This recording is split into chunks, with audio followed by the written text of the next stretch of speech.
Halo, apa kabar kalian semua? Semoga baik-baik saja lah ya dan rezekinya dilancarkan. Di video kali ini saya akan merangkum film yang berjudul Oke, tanpa banyak cakap lagi langsung saja kita gaskan ya.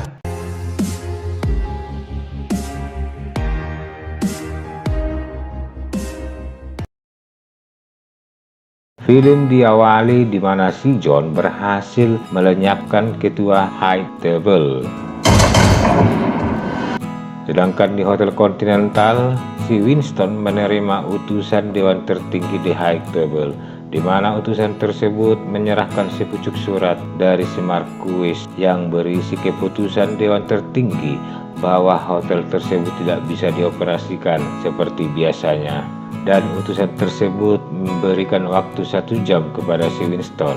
Setelah utusan itu pergi, si Winston memberitahu resepsionisnya kalau si Marquis adalah salah satu dari 12 anggota Dewan Tertinggi dan dia diberi kuasa untuk menghukum serta mengadili orang yang melanggar peraturan. Film berlanjut, si Winston dan resepsionisnya pergi menemui si Marquis yang ternyata masih muda. Saat bertemu, si Winston berusaha meminta supaya diberi kesempatan kedua, tapi si Marquis menolaknya karena menurutnya kesempatan kedua adalah sumber kegagalan. Hingga tak berapa lama, hati si Winston remuk melihat hotelnya diledakkan, padahal sudah 40 tahun lamanya dia mengabdi di hotel tersebut serta setia kepada The High Table. Belum lagi dia dihina si Marquis kalau mulai saat ini dia bukan siapa-siapa lagi, dan resepsionisnya juga ditembak si Marquis. Singkat cerita, seorang pria bernama Chen dibawa menghadap si Marquis. Sekedar info, walau tidak bisa melihat, si Chen ini adalah mantan pembunuh bayaran, tapi sudah lama pensiun, dan dia dengan si John bersahabat. Melihat kedatangan si Chen, si Marquis memberi perintah untuk melenyapkan si John. Awalnya dia menolak dengan alasan dia sudah lama pensiun dan si John adalah kawannya. Tapi dia tidak punya pilihan karena yang memberi perintah adalah Dewan Tertinggi. Belum lagi dia diancam si Marquis akan melenyapkan putri satu-satunya. Film berlanjut, Hotel Continental yang ada di Osaka sedang ramai pengunjung. Manajernya bernama Koji dan putrinya bernama Akira juga kerja di sana sebagai resepsionis. Hingga tak berapa lama si Akira menerima tamu seorang pembunuh bayaran bernama Mike yang memesan kamar di hotel tersebut. Si Akira menemani ayahnya ke lantai atas. Sambil berjalan, si Akira mengutarakan ketakutannya karena ternyata ayahnya saat ini menyembunyikan si John di hotel tersebut. Dia takut Dewan Tertinggi akan datang, tapi dengan santai ayahnya menjawab akan menyambutnya. Setelah itu si Koji menemui si John di rooftop. Saat bertemu, si Koji memberitahu kalau Hotel Continental di New York telah dihancurkan gara-gara si John membunuh ketua The High Table. Mendengar itu, si John bertanya kabar si Winston. Si Koji menjawab kalau si Winston masih hidup dan feelingnya mengatakan kalau Dewan Tertinggi tak akan pernah berhenti. Mendengar itu, si John minta maaf telah membuat si Koji mengalami kesulitan. Tapi si Koji menjawab kalau sahabat sejati itu adalah mau membantu di saat ada kesulitan. Di lantai bawah, si Akira menerima tamu yang ingin bertemu dengan ayahnya. Dan si Mike mengenali kalau sekelompok pria itu adalah utusan Dewan Tertinggi. Kembali ke lantai atas di mana si John mengatakan akan membunuh semua orang yang menargetkannya. Hingga tak berapa lama si Akira datang memberitahu ayahnya tentang kedatangan utusan Dewan Tertinggi. Mendengar itu, si Koji langsung turun. Saat melewati anggotanya, si Koji menyuruh mereka untuk siap-siap.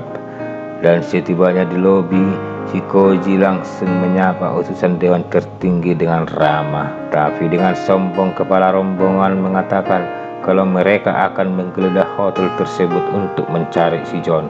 Si Koji pun memberi izin dengan syarat mereka menyerahkan senjatanya, dan dia tetap ngotot dan tidak takut sekalipun hotelnya diancam bernasib sama dengan Hotel Continental cabang New York.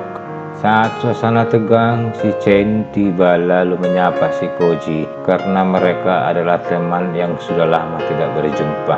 Melihat kehadiran si Chen, si Koji bertanya apa dia bersama mereka, dan si Chen menjawab tidak. Dia pun menyarankan supaya si Koji tidak melawan dewan tertinggi. Mendengar saran teman lamanya, si Koji justru mengatakan kalau dia tidak takut karena persaudaraan di atas segala-galanya. Setelah itu terjadilah pertarungan dan si Koji menyuruh anggotanya mundur saat pasukan khusus The High Table tiba. Sedangkan di lantai atas salah satu anggotanya melapor kepada si Akira kalau hotel diserang. Tapi tak berapa lama mereka juga ditembaki. Si John dan si Akira pun langsung melakukan perlawanan.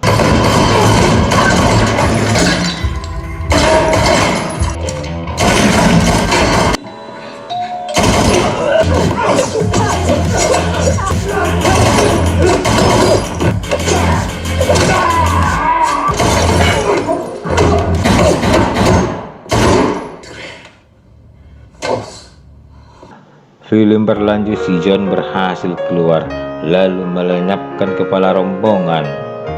Beberapa menit kemudian si Chen berjanji akan melepaskan si Koji apabila dia memberitahu kemana pergi si John. Tapi si Koji tidak mau memberitahunya sampai nyawanya hilang di tangan si Chen, dan si Chen membiarkan si Akira pergi.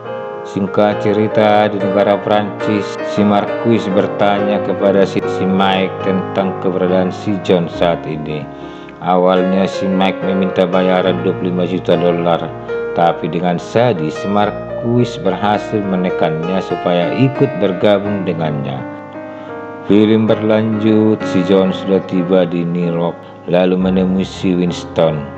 Dia pun bertanya tentang simbol yang diambilnya dari anggota dewan tertinggi yang menyerang Hotel Continental Osaka. Melihat simbol itu, si Winston memberitahu kalau pemiliknya adalah si Marquis, dan saat ini semua kekuatan yang ada di dewan tertinggi dikuasainya untuk membunuh si John. Mendengar itu, si John bertanya di mana lokasi si Marquis saat ini, dan si Winston menjawab di Paris. Dia juga menyarankan supaya si John melenyapkannya dengan cara cerdas supaya semua ini berakhir dan si John mendapatkan kebebasannya. Mendengar itu, si John bertanya bagaimana caranya, dan si Winston mengajari, yaitu dengan cara menantang si Marquis duel. Sebelum mereka berpisah, si Winston menyuruh si John supaya lebih dulu ke Berlin menemui kelompok Gypsy Rusia agar dia dapat tiketnya. Singkat cerita, si John sudah tiba di Berlin, tepatnya di markas Gypsy Rusia, dan dia tidak sadar kalau si Mike menemukannya.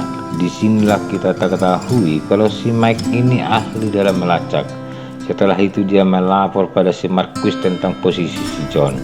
Mendengar itu, si Marquis menyuruhnya untuk melenyapkan si John, dan dia akan dibayar 23 juta dolar. Si Marquis justru mengancam akan melenyapkannya jika menolak perintah. Sedangkan di dalam, si John sedang disidang pimpinan Gypsy Rusia bernama Katie, dan si Katie menyalahkan si John gara-gara dia ayahnya tewas dibunuh suruhan dewan tertinggi. Mendengar itu, si John menawarkan bantuan balas dendam, tapi si Katie justru menertawainya karena menurutnya itu bukan solusi. Si John pun mengutarakan rencananya untuk menantang si Marquis duel. Mendengar itu, salah satu tetua membisikkan di mana duel tersebut akan disetujui dewan tertinggi apabila si John mendapatkan dukungan dari salah satu kelompok serta memiliki tanda. Setelah itu, si Katie memberikan syarat kepada si John supaya mendapatkan dukungan kelompoknya, yaitu membunuh seorang pria bernama Harkan, karena si Harkan ini yang membunuh ayah si Katie.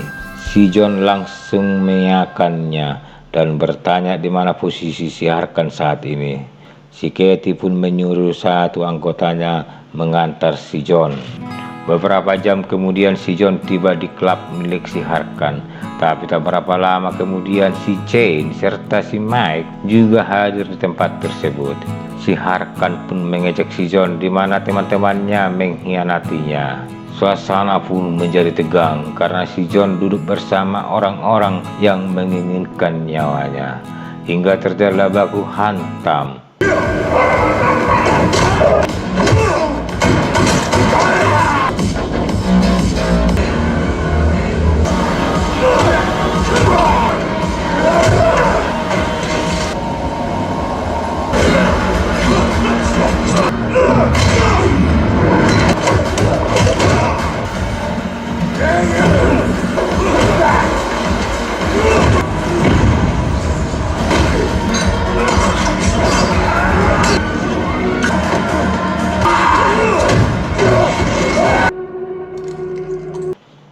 Selesai mengirim si Harkan ke alam lain, si John menemui si Katie lalu menyerahkan gigi palsu si Harkan sebagai bukti.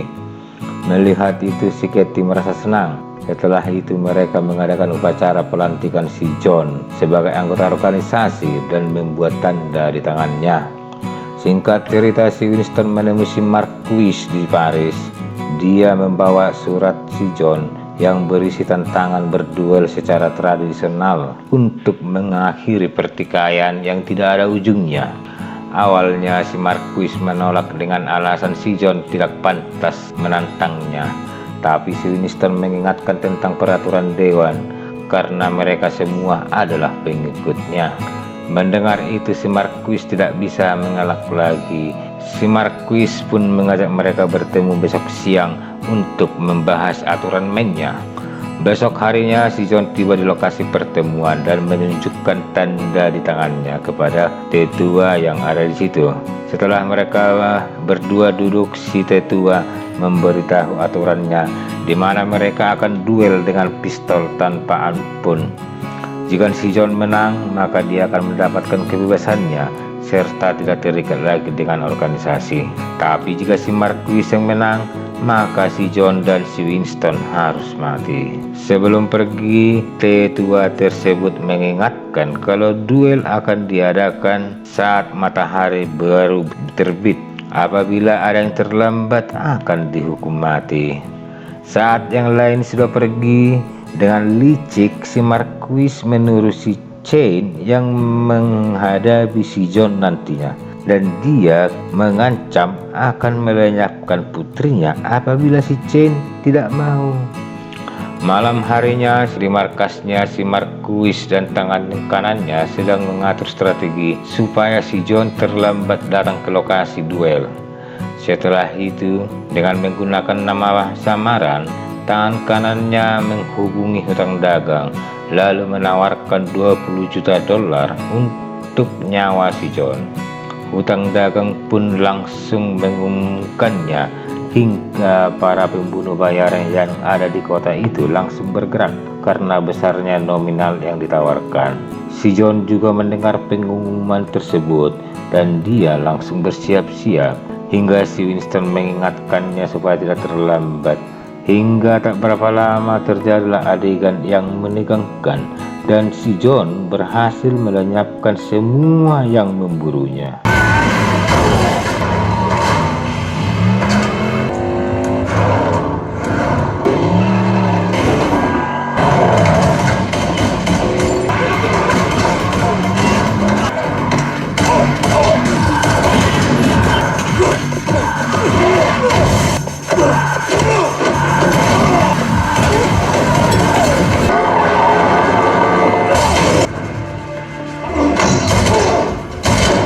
You have a deal. Oh, 35.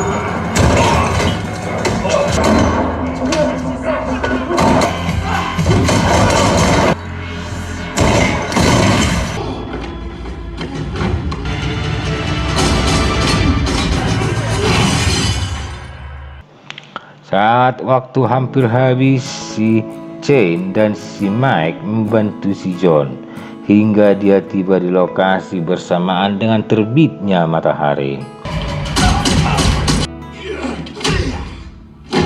Kane? What time is that?